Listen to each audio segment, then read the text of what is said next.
Okay, this is a Sawyer Mini twin pack, and this is one of my favorite little filters in this country. It will filter out bacterial components and things along that line, Giardia, all the other nasty crap that's usually found in the continental states. We don't have a large viral problem in our water unless somebody takes a dump in it, you know, and that's just a form of idiocy.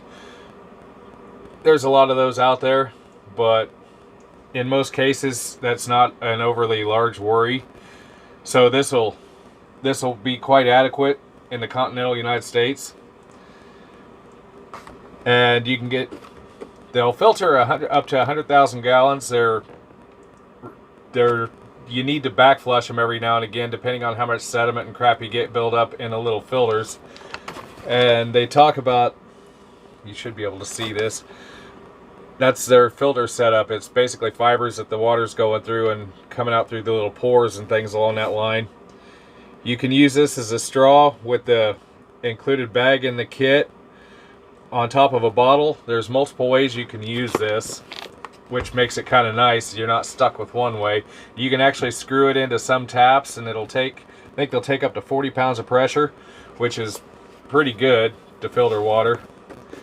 Well, let's crack this open and see what we got in it. This one's been in the one I haul around in the car quite a little bit, so it looks a little rough. But the twin pack, it comes in, you've got two bags and caps. These are what you would fill up in a deal. Talking about back flushing, this will screw into the filter to back flush it. Two straws so it can be used as a straw.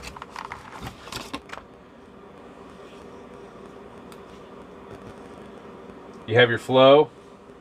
When you're back flushing, this is flowing out. This is your intake.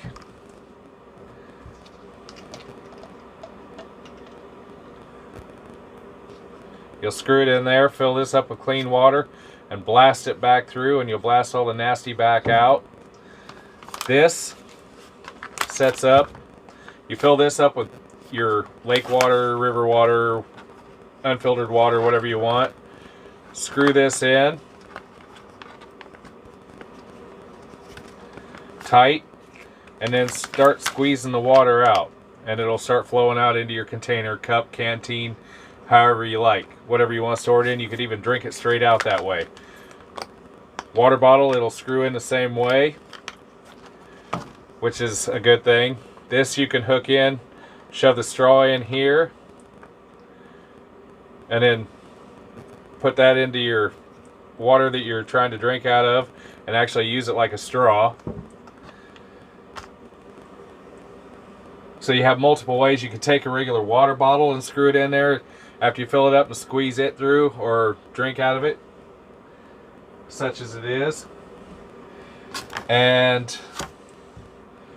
on top of that, my one tip that I do have for these, that after you use them, they have water in them.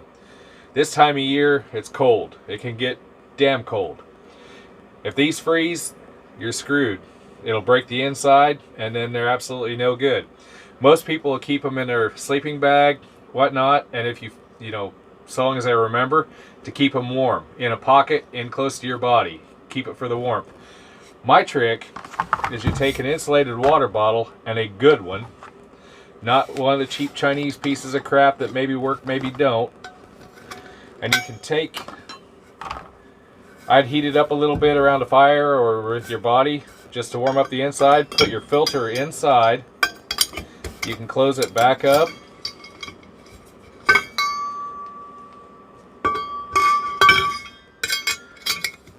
Put the lid back on.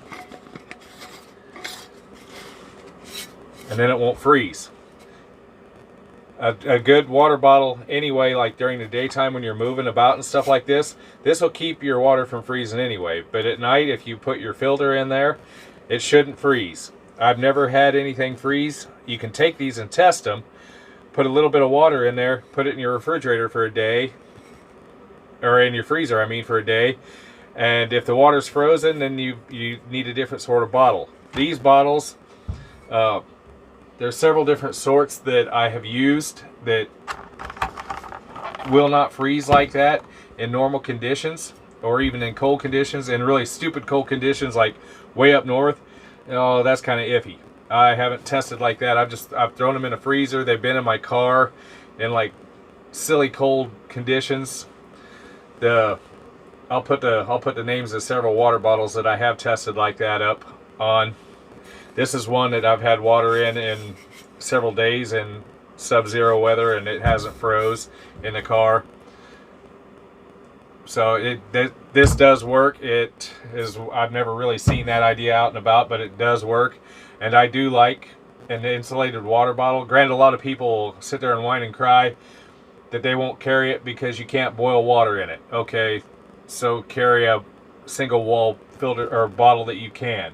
If you have a good filter, you don't really need to boil water anyway, although it's a good idea as a backup to have it.